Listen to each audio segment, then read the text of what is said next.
pessoal. Nós vamos começar então a nossa unidade 5 sobre instalações hidráulicas. Então, eu vou começar compartilhando a tela.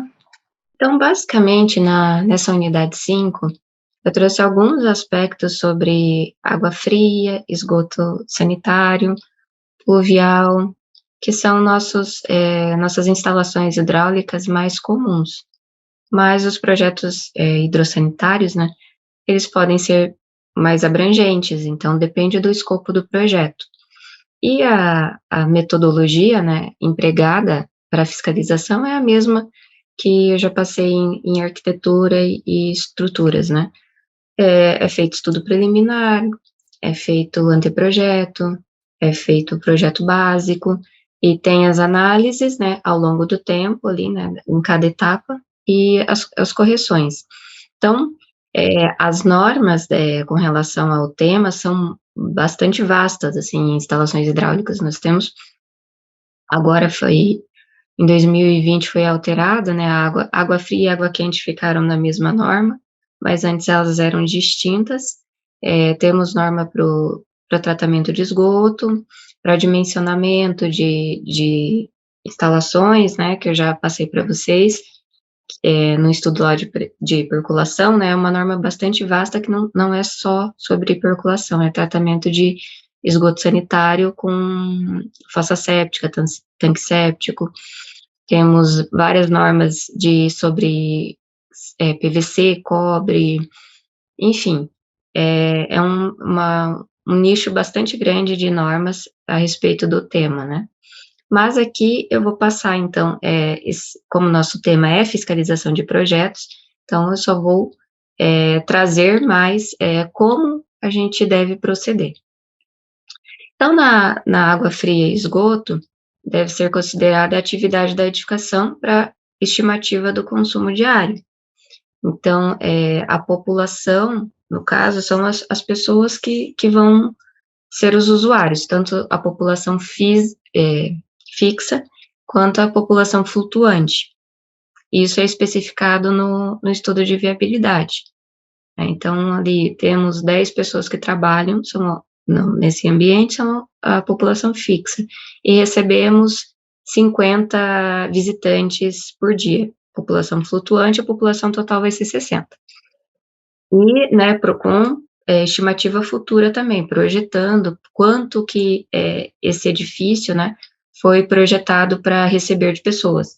Então, hoje, né, nós vamos ter ali 60 pessoas num total de população fixa e flutuante, mas qual que é a população futura? Foi projetado para 100 pessoas numa população futura. Então, o dimensionamento de água e esgoto vai ser para 100 pessoas.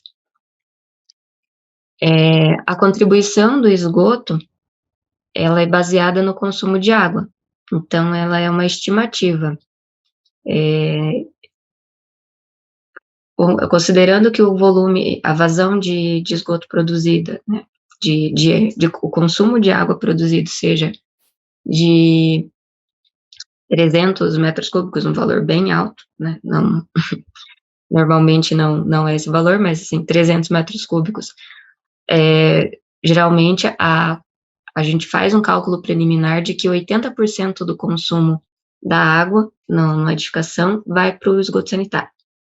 Né? Então, a saída ali do esgoto vai ser 0,8 vezes o 300 metros cúbicos, né? E aí, o estudo preliminar, né, deve apresentar o quê? Planta de situação da edificação, com traçado da alimentação de água, então, do cavalete até o reservatório, né? As tubulações externas de esgoto, então tem que ter análise aí se tem a rede coletora, né?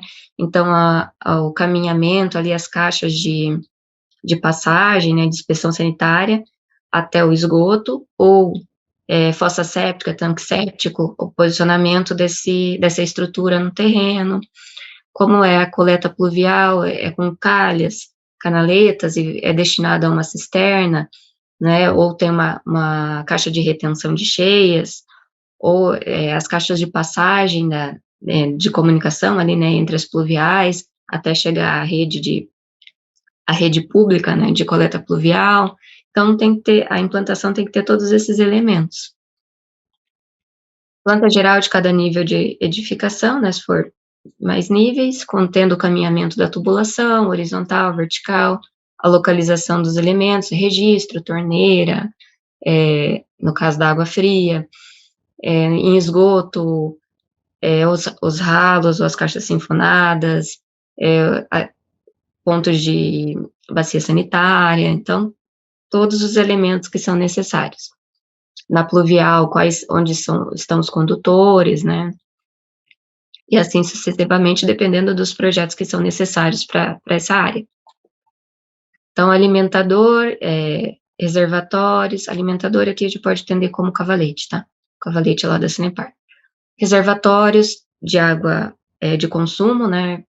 Água potável, reservatório para incêndio, cisternas, estações elevatórias, né? Que geralmente em edificações maiores nós temos uma cisterna enterrada ou semi-enterrada e uma cisterna elevada, então sistema de bombeamento, ou até mesmo da água fria, né, da água de consumo, que pode ser um ponto muito mais alto, né, um castelo d'água muito alto e precisa de bombeamento. Pontos de consumo, pontos de coleta de esgoto, né, que eu acabei de falar, tubos de queda, né, que são quando tem mais pavimentos, a alimentação de todas as bacias sanitárias chegam a um tubo, e esse tubo chamado de tubo de queda. E os coletores de água pluvial. Então, a partir, né, do estudo preliminar e do que foi apresentado, né, de soluções e aprovação, a gente vai para o anteprojeto.